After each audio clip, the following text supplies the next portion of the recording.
What's going on, YouTube? I have a really important question to ask you. I've been thinking about this for a while, especially over the last few days.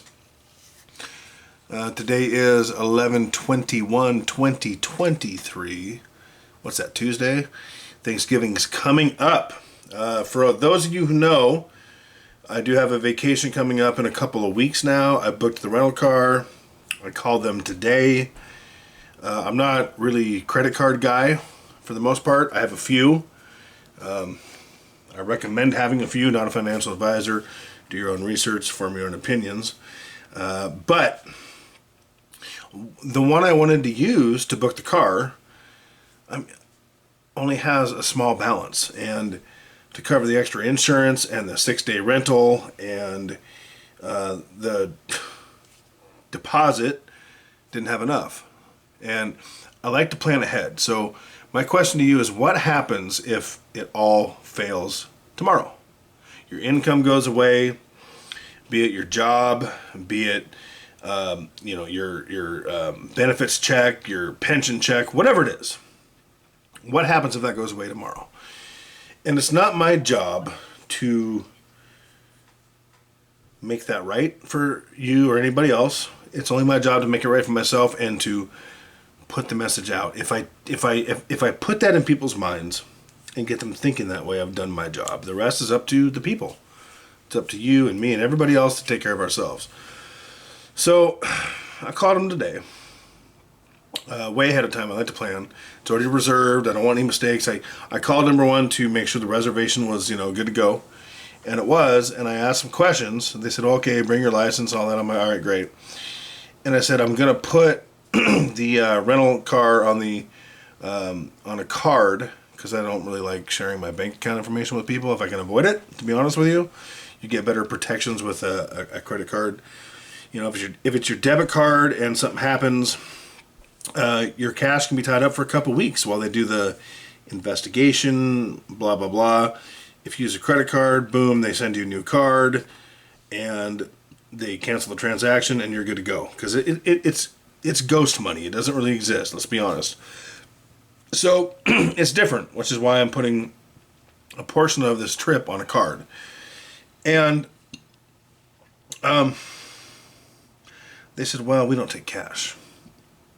I said, I can't put the car on a card and pay cash for the extra insurance and the friggin' deposit that I'll get back. They said no. I said, okay, so let me get this straight. It all has to be on a card, a debit or credit card. They said yes.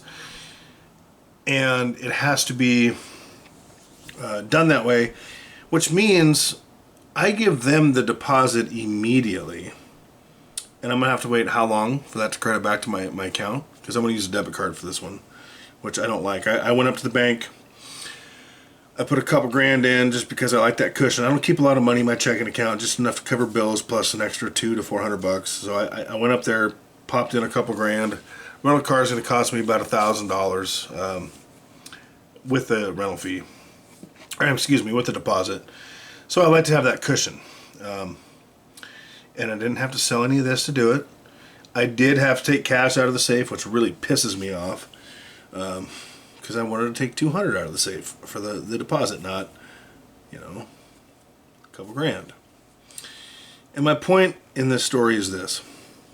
What happens if you lose your job tomorrow? You lose that pension check, that government benefits check. You have an expense that comes up that you didn't plan on. How are you going to pay for it? My job is to get people to think like that. And it's their job to take it to the next step. Educate, discipline themselves, whatever it may be. It takes many steps to get there. And I want people, again, not a financial advisor, do your own research, form your own opinions. Also follow me on Rumble, please. Link in the description below. I'm trying to build something over there as well. I lived my life very poor, very broke, to the point that I still have the mentality that this trip that's ultimately going to cost me about $2,800, it's nothing but a drop in the bucket. I probably won't even notice.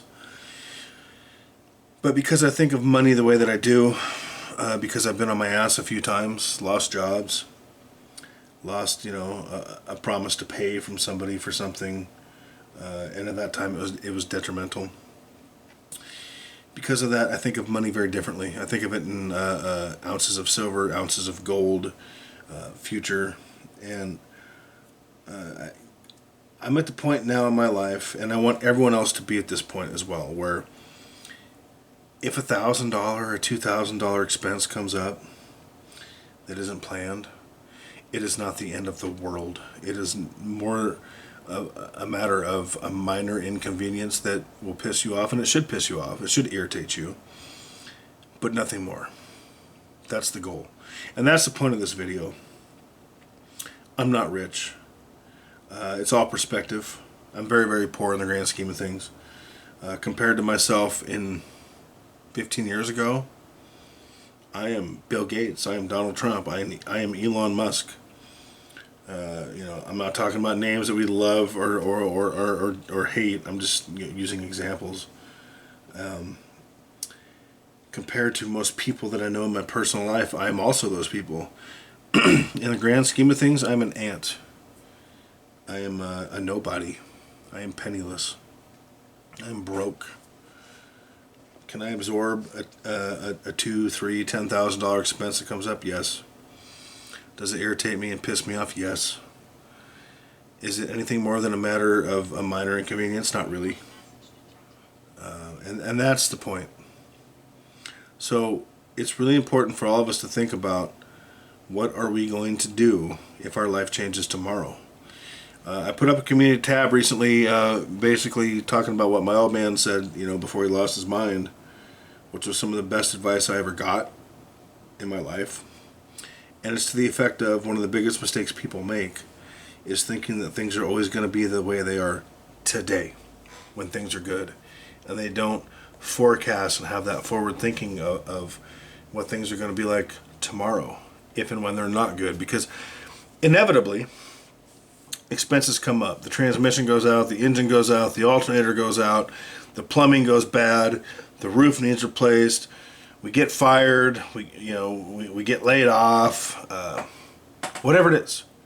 We get sued. Things that you would never think would happen inevitably happen. And that was some of the best advice he ever gave me. I gotta take a drink. 1 second here. Dry throat. And I want to encourage everybody to think like that. I want to encourage everybody to do what they can to be as prepared as possible. And while we cannot be prepared for everything, we can do our best to do our best. And that's all we can do. Follow me on Rumble. Like I said, I am trying to build something over there. Working very, very hard. And that's okay. I'm not upset about it. I believe hard work makes us better people. I believe that when we put our heart and soul into something, it fails or it doesn't. And I'm hoping that it doesn't. So far it has not. So far this channel has not failed.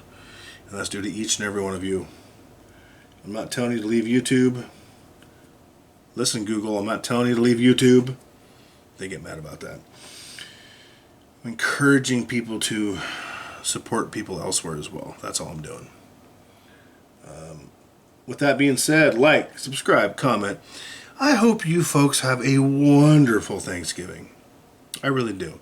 I encourage you to step back, think about what you have to be grateful for this year, what you don't have to be grateful for this year, not to be dark and ominous, but to think about how that could potentially be improved for next year's Thanksgiving. And keeping the holiday spirit. We can all focus on what we don't have, or what we wish we had, or what we had and don't have today. But I think it's really important to focus on what we do have. Food on our backs, food on our backs, clothes on our backs, food on our bellies, a warm place. There's a lot of people that don't have that. Hopefully some ounces in the stack, maybe some cash put away, some investments, whatever it is. That being said, like, subscribe, comment, and keep stacking.